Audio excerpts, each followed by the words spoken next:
அம்மையாருடைய அமைச்சர் பதவியை மாற்ற போகிறாங்களாமே, நிர்மலா சீதாராமன் பதவியை கேள்விப்பட்டீங்களா? இது ரூமர்ஸ். அப்போ அவங்களே தான் இருக்க போகிறாங்களா? அது நான் மோதியா இல்லை நான் அமித்ஷாவை? நிர்மலா சீதாராமனை மாற்றணுங்கிறீங்களா இல்லை வேண்டாங்கிறீங்களா? நான் என்ன சொல்கிறேன், மக்கள் கவர்மெண்ட்டே மாற்றணுங்கிறேன். அதுக்கு இன்னும் 2 வருஷம் இருக்குல்ல.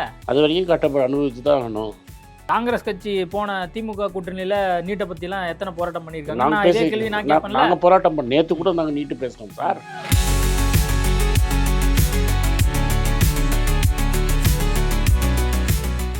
அண்மை காலமாக கோல்டோடைய விலை கம்மியாயிட்டே வருது. இதற்கான காரணம் என்ன? நிறைய பேர் சேல் பண்ண ஆரம்பிச்சிட்டாங்களாம். இது நம்ம எப்படி வேணால் பேசலாம். இது ஃபஸ்ட்டு முதல்ல புரிஞ்சுப்போம் ஏன் குறையுதுன்னு. குறையறதுக்கு காரணம் அமெரிக்காவில் இருக்குது. அமெரிக்காவில் விலைவாசி பயங்கரமாக ஏறிடுச்சு. நம்ம ஊரில் விலைவாசி ஏறினா கூட கவர்மெண்ட் விலைவாசியே ஏறலாம்பாங்க. அரிசி 88 ரூபாய்க்கு போனாலும் சரி, சமையல் எண்ணெய் 200 போனாலும் சரி.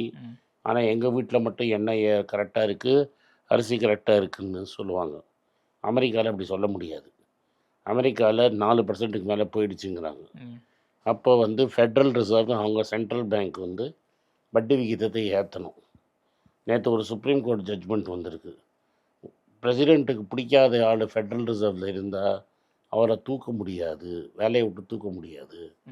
அவரோட இண்டிபெண்ட்டு, அவர் வேலையை அவர் செய்யறதுக்கு அவருக்கு உரிமை இருக்குது அப்படின்னு தெளிவாக சொல்லிட்டாங்க. ரைட்டா? கெவின் வார்ஷுங்கிறவர் இன்ஃப்ளேஷன் தான் எனக்கு பெரும் எதிரி, அதை நான் தாக்குவேங்கிறாரு.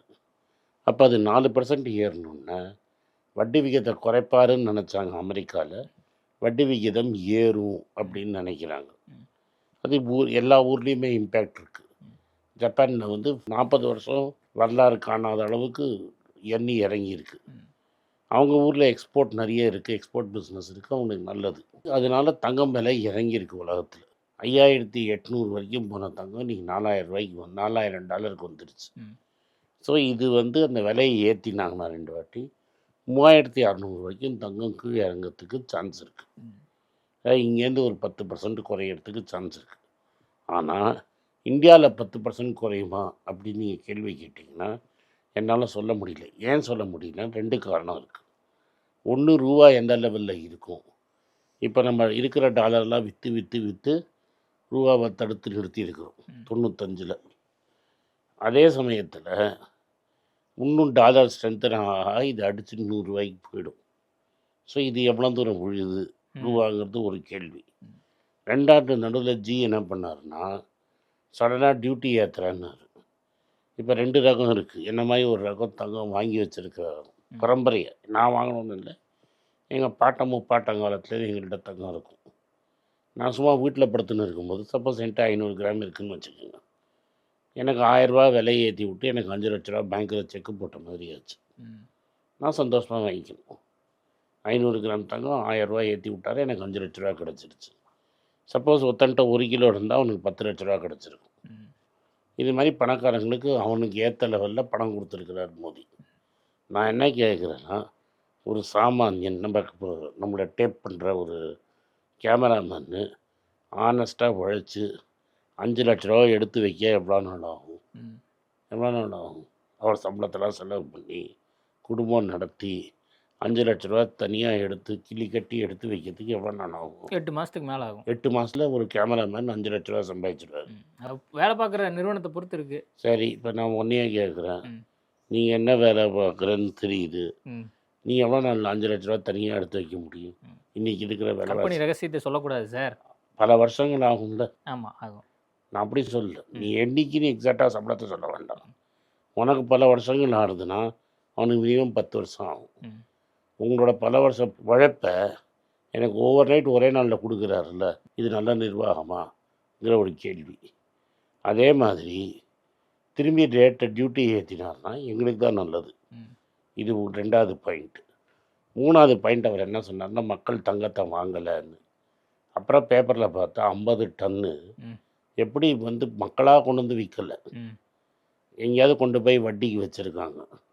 இப்போ பல கோல்டு கம்பெனி அட்வர்டைஸ் பண்ணுறான், அதை ஆக்ஷனில் விட்டுறாதீங்க, நாங்கள் பணத்தை கட்டி எடுத்துகிட்டு விற்றுட்டு உங்களுக்கு காசு தரோம் அப்படின்னு.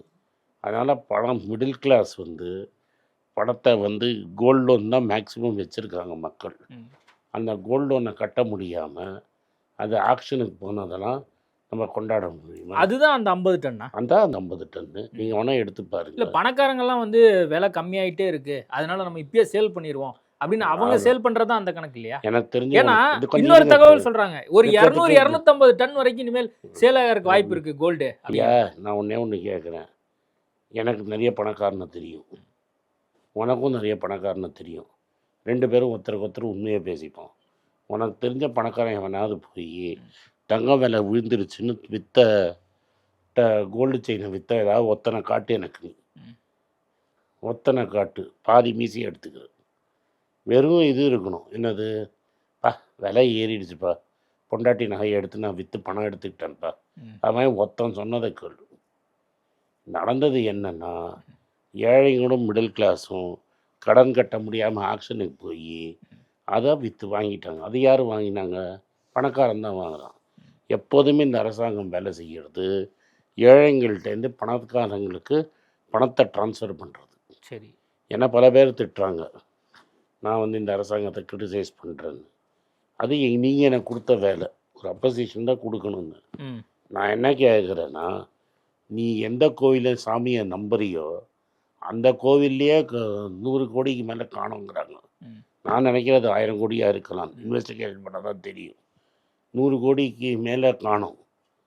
போலீஸே எஃப்ஐஆர் போட்டான். உனக்கு இன்னும் நம்பிக்கை வரலன்னா ம். இது வந்து முட்டாள்தனம். என்னது, என்ன ஆனாலும் பிடிச்சின்னு தொங்குறது அப்படிங்கிறது முட்டாள்தனம். இப்ப ஏழைகள் வந்து மிகப்பெரிய அளவுல பாதிப்புல இருக்காங்க. ஏழைங்க மட்டும் இல்லைங்க, ம். Middle class, upper middle class வரைக்கும். நீங்கள் ரீல்ஸ் பார்க்குறீங்கன்னா 1,00,000 ரூபா சம்பாதிச்சவன் கூட நிம்மதியாக இருக்க முடியல அப்படின்னு பல ரீல்ஸ் வருது. நாங்கள் 1,00,000 ரூபா சம்பாதிக்கிறோம், நான் என் ஒய்ஃபு குழந்தைங்களால என்னால் நிம்மதியாக செலவு பண்ணி என்னால் மெட்ராஸில் இருக்க முடியல, பெங்களூரில் இருக்க முடியல, இல்லை பூனாவில் இருக்க முடியல. கணக்கெல்லாம் எழுதி போடுறாங்க, எனக்கு இவ்வளோ செலவாகுது, ம். நான் இவ்வளோ சாப்பிட்றேன், இவ்வளோ அவுட்டிங் போகிறேன், காரில் எனக்கு இஎம்ஐ இவ்வளோ ஆகுது அப்படின்னு கணக்கு எழுதி போட்டு காட்டுறாங்க. ஸோ அன்றைக்கி ஒருத்தன் இன்ஃபேக்ட் என்ன சொல்லிட்டாருன்னா, முன்னாடி ஒரு 40,000 ரூபா சம்பளம் வாங்கினது இன்றைக்கி 1,00,000 ரூபா சம்பளமாக இருக்குதுன்னு பல பேர் வந்து இன்ஸ்டாகிராம்லேயும் ட்விட்டர்லேயும் போட்டிருக்காங்க. தங்கம் இன்னைக்கு தேதிக்கு படி ஒரு சவரன் வந்து கம்மியாக தான் போகுதா? டெஃபினட்டாக ஒரு வருஷத்து வரைக்கும் கம்மியாகிறதுக்கு வாய்ப்பு இருக்குது. ஒரு வருஷம் கழித்து டெஃபினட்டாக ஏறும். 5லேருந்து 6 வருஷத்தில் திரும்பி 20,000 25,000 வரைக்கும் போகிறதுக்கு வாய்ப்பு இருக்குது. கோல்டுல இன்வெஸ்ட் பண்றது சரியான நேரமா இது? கொஞ்சம் கொஞ்சமாக நம்ம வந்து எவ்வளோ தூரம் இறங்கும், என்னைக்கு இறங்கும்னு தெரியாது. உங்களுக்கு ஒரு பொண்ணு இருக்குது, ஒரு சிஸ்டர் இருக்காங்க, வீட்டில் கல்யாணம் பண்ணணும், வீட்டில் விசேஷம் இருக்குது, என் பொண்ணுக்கு நான் இவ்வளோ பவுன் போடணுங்கிறவங்க அப்பப்போ கொஞ்சம் கொஞ்சம் வாங்குறது பெட்டர். ஷேர் மார்க்கெட் கூட ரொம்ப விழுகுதே சார். அதுக்கு நான் என்ன தான் சார்? சொன்னேன், ம். 3 வருஷமாக எங்கேயுமே இல்லை. ஏன்னா வெள்ளைக்காரன், நீங்கள் என்ன பண்ணுறீங்க, தோனி, டெண்டுல்கர், ரோஹித் சர்மாலாம் பிடிச்சி mutual funds or mutual fund ரொம்ப நல்ல இன்வெஸ்ட்மெண்ட்டு, மியூச்சுவல் ஃபண்டில் போட்டால் கோடி கோடியாக சம்பாதிக்கலாம் ம். அப்படின்னு அட்வர்டைஸ்மெண்ட் போடுறீங்க. அதை பார்த்துட்டு எல்லாம் கொண்டு போய் மியூச்சுவல் ஃபண்டில் போட்டிருக்கிறாங்க. மியூச்சுவல் ஃபண்டில் போன 3 வருஷமாக ரிட்டர்னே ஒன்றும் கிடையாது, 0 ரிட்டர்னு. மக்களுக்கு மெதுவாக புரியுது. இப்போ மக்கள் வந்து எடுக்கிறாங்க பணத்தை. இந்த சமயத்தில் பார்த்தான், இது மாதிரி மக்கள் வந்து பணத்தை என்ன ரேட்டாக இருந்தாலும் ம். 10 ரூபா பொருளை 100 ரூபாய்க்கு கேட்டாலும் கொடுக்கறதுக்கு ஆள் ரெடியாக இருக்கான்னு சொல்லி ம். வெளிநாட்டு கம்பெனி ஹியூண்டாய், எல்ஜி, வேர்ல்பூல் இவங்கெல்லாம் விற்று பணத்தை எடுத்துட்டாங்க. அதே மாதிரி வெளிநாட்டு முதலீட்டாளர்கள் பணத்தை விற்று எடுத்துகிட்டு போயிட்டுருக்காங்க 1.5 வருஷமாக. ம். இந்த 1.5 வருஷத்தில் எனக்கு தெரிஞ்சு $150 பில்லியன் பணத்தை வெளில எடுத்துகிட்டு போயிருக்கிறாங்க. ஸோ இது வந்து ஒரு சிஸ்டமேட்டிக் வெல்த் ட்ரான்ஸ்ஃபர் அப்படிங்கிறோம். இப்போ இந்தியாவில் நடக்கிறது சிஸ்டமேட்டிக் இன்வெஸ்ட்மெண்ட் பிளான் இல்லை, சிஸ்டமேட்டிக் வெல்த் ட்ரான்ஸ்ஃபர். ம்.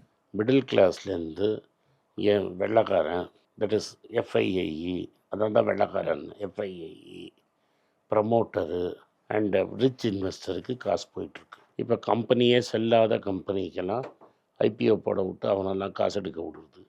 பேடிஎம் 2000 ரூபாயில் லிஸ்ட் ஆச்சு, இன்றைக்கி என்ன விலையில் இருக்குது? ம். அப்புறம் இந்தியாவின் இலான் மஸ்க்குன்னா ஓலாவை போட விட்டீங்க, ம். இன்றைக்கி என்னாச்சு? ஸ்விக்கியை போட விட்டீங்க, என்னாச்சு? எல்ஐசி கார்மெண்ட்டு சேஃபு அப்படின்னீங்க, என்னாச்சு? இது எல்லாமே மிடில் கிளாஸ்லேருந்து பணத்தை பிடுங்கி இது மாதிரி அழகாக கிரிக்கெட்காரன் சினிமாக்கெலாம் கூப்பிட்டு விளம்பரம் பண்ணி மியூச்சுவல் ஃபண்டு மூலமாக பணத்தை எடுத்து ப்ரமோட்டர்னு சொல்லுவோம், கம்பெனி ஓனர், வெள்ளைக்காரன், இந்த விசி வெஞ்சர் கேபிட்டலிஸ்ட்டு இவனுக்கெல்லாம் ட்ரான்ஸ்ஃபர் பண்ணுறாங்க. அப்போது அதில் இன்வெஸ்ட் பண்ணுறது சேஃப் கிடையாது. ஆக்டிவ் மியூச்சுவல் ஃபண்டில் உங்கள்கிட்ட 1,00,000 ரூபாய்க்கு மேலே இருந்ததுன்னா அதை வெளில எடுத்து சேஃபாக எஃப்டியாவோ பாண்டாவோ போடுங்கன்னு நான் ரொம்ப நாளாக சொல்லிகிட்ருக்கேன். ஓகே சார், நிறைய விஷயங்கள் குறித்து பேசியிருக்கோம். நேர்காணல் கொடுத்ததுக்கு மிக்க நன்றி. நன்றி. எல்லாருக்கும் வணக்கம். குழந்தைங்களுக்காக ஃபைனான்ஷியல் லிட்ரஸி மணி ஃபார் நத்திங்னு 2வது பார்ட்டு. அண்ட் இதில் வந்து செக் எழுதுறது எப்படி, டெபாசிட் ஸ்லிப் எழுதுறது எப்படி, பணம் எப்படி வந்தது, பார்ட்டர்லேருந்து டிமானிட்டைசேஷன் வரைக்கும் எல்லாத்தையும் கவர் பண்ணியிருக்கோம். உங்கள் குழந்தைங்க அப் டு ஏஜ் 10, 12க்கு ரொம்ப யூஸ்ஃபுல்லாக இருக்கும். இந்த புக்கு இப்போதைக்கு ஒரு ஸ்பெஷல் ப்ரைஸில் 450 ரூபாய்க்கு கொடுக்குறோம். இதை யூஸ் பண்ணிக்கோங்க. நன்றி, வணக்கம். moneypage.com வெப்சைட்டை சப்ஸ்கிரைப் பண்ணுங்கள். ஒரு வாரத்துக்கு 4 ப்ரீமியம் ஆர்டிக்கலும் ஃப்ரீ ஆர்டிகல்ஸ் ஒரு 10லேருந்து 15 நாங்கள் போடுறோம். இது சப்ஸ்கிரிப்ஷன் ஒரு மாதத்துக்கு 99 ரூபா தான். இங்கே சொல்கிற கான்செப்ட்ஸை கிரேட்டாக எக்ஸ்பேண்ட் பண்ணி போடுறோம். நீங்கள் படிச்சிங்கன்னா உங்களுக்கு யூஸ்ஃபுல்லாக இருக்கும். நன்றி, வணக்கம். வணக்கம். குழந்தைங்களுக்காக ஒரு புஸ்தகம் லான்ச் பண்ணோம். அது ரொம்ப சக்ஸஸ்ஃபுல்லாக இருக்குது. யாருக்கெல்லாம் அந்த புஸ்தகம் போகணுமோ எங்கள் டீமுக்கு கான்டாக்ட் பண்ணுங்கள். கீழே இருக்கிற நம்பர்லேயும் வெப்சைட்லேயும் கான்டாக்ட் பண்ணிங்கன்னா உங்களுக்கு அந்த புஸ்தகத்தை நீங்கள் வாங்கிக்கலாம். மற்ற எங்கள் புஸ்தகமும் அவைலபிள். எங்கள் வெப்சைட் மூலமாகவும் வாங்கலாம். கீழே இருக்கிற வாட்ஸ்அப் நம்பர்லேயும் மெசேஜ் அனுப்பலாம். நன்றி, வணக்கம்.